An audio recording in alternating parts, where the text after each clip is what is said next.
I hope that you're all doing good. So this is me again, Ana Flor Adrias, your instructor for Human Resources Management, Performance Management, and Strategic Management class. Okay, so for this video, we will talk about strategies, mga management and business related strategies. Okay? So I hope that we will be able to simplify unsa gyud ang concept of strategies, because as you all know, in every strategic management or strategic human resources management, strategic performance management, it all talks about being strategic. So let us try to examine kung unsa gyud ay ng mga strategies in terms sa usa ka business and in sa paradigm po sa management. Okay, so going back sa definition sa strategy or sa concept in itself, let's go back sa history. Actually, ang strategy, ang pinakauna nga mga, according to mga resource materials bitaw, no? According to books, according to literatures, ang strategy is nag-originate yun na siya sa kanang bitaw military form. Diba, as you can see, sa una, unsa man ang mga form sa if ever bitaw na ay war, no, na ay mga battles.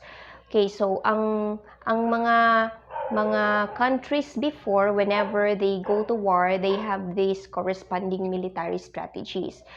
No, so if you can recall katong pinaka-epic nga example sa strategy would be kadto bitawng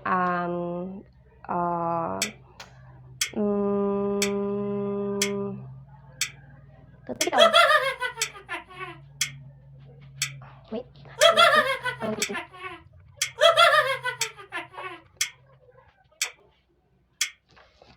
Okay. Okay. So, let's go back to the history of strategy. So, ang pinaka-epic yun nga mga examples bitaw, no, when talking about the origins of a strategy, can you recall the Trojan War, no, the Trojan horse gani? Okay, so, a long, long time ago, there was a city named Troy. The city was very rich and had great treasures inside its huge walls. Hearing the stories about the wealth that existed in Troy, the Greek king decided to take his army there to steal their gold. Hundreds of warships with thousands of Greek soldiers sailed to Troy to try to conquer the city, but the Trojans, spotting the invasion, locked themselves into their huge fortress, and no matter what the Greeks tried to do, they could not get in. The Greeks tried everything for years, but it was just impossible to break in. The Greek king was getting furious. Suddenly, one morning and without notice, the Greek army had just disappeared. No Greek soldier was to be seen. The Trojan king decided to send some soldiers to check if the Greek army had indeed retreated in defeat. The Trojans looked and looked, but no Greek was to be found. Suddenly, they stumbled upon a huge wooden horse. The Trojans all gathered up at the beach, contemplating the horse. "This is an offer from the Greeks," a Trojan said, "to honor us for our victory. Let's take it to our city so we can forever remember the day we defeated the Greeks." "We shouldn't want anything from the Greeks," an old man said. "My advice is that we burn this wooden horse." The king thought, and eventually decided to take the horse inside the walls of Troy. The peace had returned to Troy, and everyone returned to their normal lives. After a couple of days, there was a party, and every Trojan went to the forest to celebrate. Suddenly, when everyone was away, a little door in the wooden horse was opened, and hundreds of Greek soldiers who were hidden inside got out of the horse and stole all the gold of Troy, quickly escaping. When the Trojans returned, they were surprised to see how they were tricked by the Greeks. They learned the lesson that sometimes what appears to be a gift can be a trap instead. Nakadaog sila. So, it's an epic example of usa ka strategy. So, ang goal adto nga usa ka country is to win their battle or to win their war. So, what they did is naghuna-huna sila, how are we going to win our war, or how are we going to win this battle? So, naghuna-huna sa strategy. Okay, the strategy of the wooden horse. And with that, they were able to achieve what they want to achieve. So, nakadaog sila sa battle. Okay. So, in business or in management also, or in business in general, ingon ana ra gihapon ang concept sa usa ka business strategy. Okay, or on how businesses would be able to achieve their goals, their targets. Pareho ra pud gihapon na siya. So, ingon ana ra gyud ka simple ang definition sa usa ka strategy. But in when you are studying na dayon sa management or sa businesses na dayon, and when we go to strategic management, mahisgutan yun ng mga strategy. And first, we will talk about corporate level strategies. Naaman tayo duha ka buok nga level sa strategy. We have the corporate level strategy and the business level strategy. Okay, so let's talk about corporate level strategy. So, when we say corporate level strategy, murag mao ni siya yung mga strategy nga ginahuna-huna gyud sa top level. So, mo nang ginatawag siya og corporate level strategies. Because ang thought lang ana niya is when we talk about corporate level strategies, it just talks about whether padakon ba ang usa ka business or pagamyon ba. So, expansion or downsizing. So, the first corporate level strategy is growth strategy.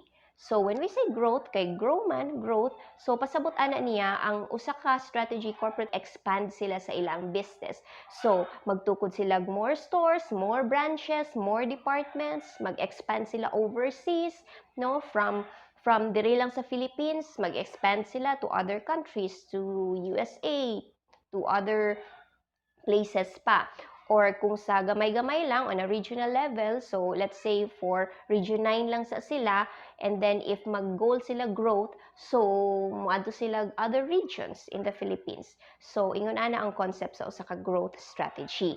So if you will become top executives, no, mga CEO na mo puhon, and then you will have to strategize, you will become part of a strategic management planning, no? So when you talk about corporate level strategies, at least you will know nga pag maingog growth strategy, so it's one of the corporate level strategies nga usually gina craft sa top management. Now, so apart from the growth strategy, we have the so-called kung naay padako, napod siya padako ra gihapon siya, but with the help of other organizations, no? And that's what we call mergers or acquisition. So, let's say nagmerge ang Jollibee, Mang Inasal, di ba? So, mergers, duha ka businesses, duha ka kumpanya, mag-merge sila para maka-form sila og bigger nga organization. That's why if ang pananglitan, imagine nimo no, mag-merge ang Jollibee and McDonald's, my gosh, unsaon na lang na. But dili na po siguro, no? But anyway, that's a concept of merging. Ang duha ka organization o duha ka negosyo mag-merge, mag-ipon sila. Okay? Another form of kanang expansion with the help of other business organization is actually called acquisition. Now, when we say acquisition, let's say gi-acquire sa San Miguel ang let's say ang Pepsi or gi-acquire sa Coca-Cola. Actually, ang Coca-Cola under naman pud guro sa San Miguel, no, I don't know, correct me if I'm wrong. But let's say ang Coca-Cola i-acquire niya ang Pepsi, example lang ha. So that means pag i-acquire ka sa usa ka company, mawala ang identity sa usa kay gi-acquire man siya, meaning mas bigger ang acquiring company kaysa sa gi-acquire. Okay? So, that's merging and acquisition. Okay. Now, another corporate level strategy. So, those things katong growth, katong previous two strategies nga atong na mention na no about corporate level strategies are kadtong growth strategy, then the mergers or acquisition. Ang ikatulo is the entirely opposite of it. Kay kung kadtong mga previous duha is para mudako ang usa ka business organization, the third type of corporate level strategy would be para mugamay siya. So, kay kanang para pagpagamay sa business, it's still a strategy man. So, that's what we call turnaround strategy or the retrenchment. So, pag makadungog mo, turn around or nag-retrench sila, it's a strategy, meaning nagpagamay sila sa ilang business.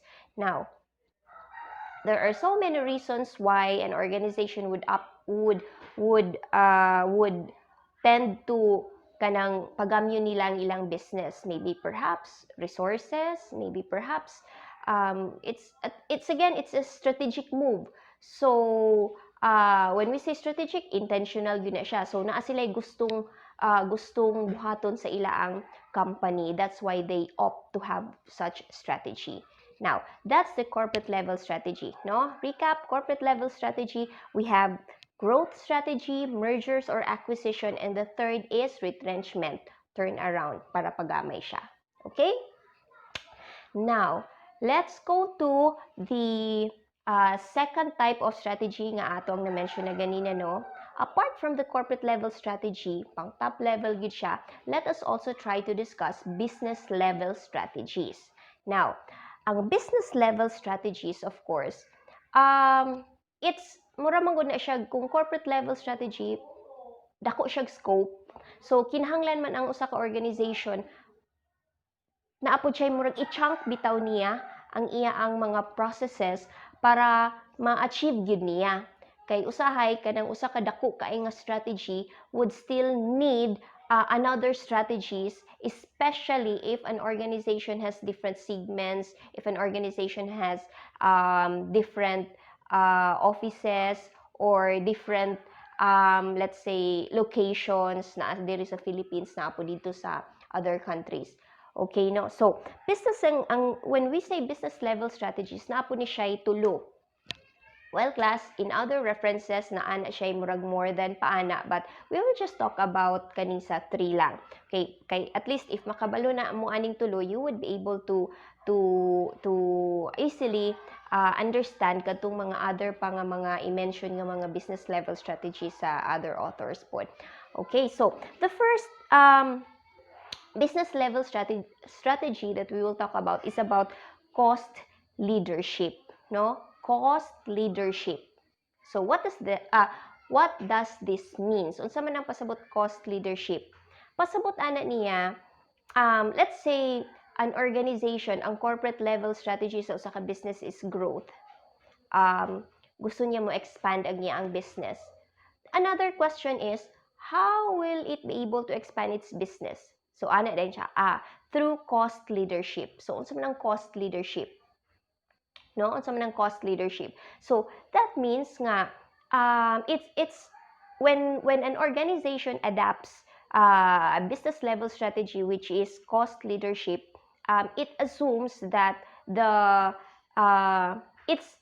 business assumes that its customers are cost conscious rather than brand loyal, no? Ang ilang giuna-una pag mas muubos pa ang ato ang presyo, mas muanhi sila nato. Okay? So you can actually see maski lang diri sa ato ang locality, no? Kung kinsa ang mga kanang let's go local. Kung tan-awa na sa tong surroundings sa inyong mga tindahan, mga grocery store diri, kung kinsa man ang mga na nag-adapt og cost leadership, let's say kay a lot of international books ang ila ang mga example kay katumang mga tindahan didto wherein if dili kay ta familiar po no, but let's go local diri, no? Naaman ta sa Philippines, particularly Zamboanga del Norte, particularly Dapitan City. Okay, so unsa man diri sa ato ang palibot, let's take for example Valleser. Kinsa man ang wala nakaila sa Valleser? Okay, no? I'm sure pangutan na to ang tag-iyang top management sa Valleser, but kung ato lang i-observe, no, makita gyud nato nga barato-barato ra gyud ang Valleser. So meaning to say, nag-observe na sila or nagamit na sila cost leadership. I don't know if it's intentional, pero murag intentional gyud na nila. Because if you will compare ang presyo, i-compare daw nimo ang presyo sa Valleser, mag-grocery ka, Valleser, adto ka sa Lee Plaza or adto ka sa sa SM, no? So, of course, makita nimo nga mugadi lang ang tanang mga sari-sari store mangumpra gid sila sa Value Sir kay mas barato, no? But of course, dili pud ka ka-expect nga ang amenities food when you go shopping or when you go grocery shopping sa Value Sir, pareho kag ma-experience sa Lee Plaza. Let's say for example, because napo na sila yung mga strategy kay para makabarato ang Valieser sa ilaang mga baligya, of course gibawi na nila sa ilaapong other expenses pod like sa ilang maintenance, sa ilang aircon, wala ra kay sila nag-aircon, di ba? Ang Liplaza nag-aircon. So that's why ang Liplaza medyo mahal-mahal po siya compare sa Valieser. Okay? So that's cost leadership na local jud kaayo ang atuang mga example para masabtan gid siya kaayo unsa ng cost leader. Now, if mag-research na dayon mo, pag magbabasa na dayon mo mga international books, ang mga examples kaya na nila, of course, mga international stores man pod. So, at least ma-imagine na pod ninyo. Okay? Because this video is actually really tailored for you class para masabtan yun nato ang concept. Okay? So, next business level strategy that we are going to discuss is about differentiation. Diba? Katong kanina is differentiation. Katong kanina is cost leadership. Now, let's talk about differentiation. So, if ang cost leadership, the business assumes that its customers are price conscious rather than brand loyal. That's according to Melo na siya nga book. Okay, so ang differentiation nga business level strategy is opposite po siya atong sa cost leadership because the business assumes that its customers is brand loyal rather than price conscious, no? So murag gi-assume sa business dayon nga okay, kanang giapas gid ta ana sa ato ang mga customers. So that's why if a business is adapting or is using differentiation, possibly mag-charge na sila o mahal-mahal na sila gamay. Because munang ginatawagan ni differentiation because it tends to differentiate its products or services. No, murag ila jung ipaila nga ingon ani ang feature sa amo ang products and services. I-differentiate yun nato ang ato ang products and services uban sa lain.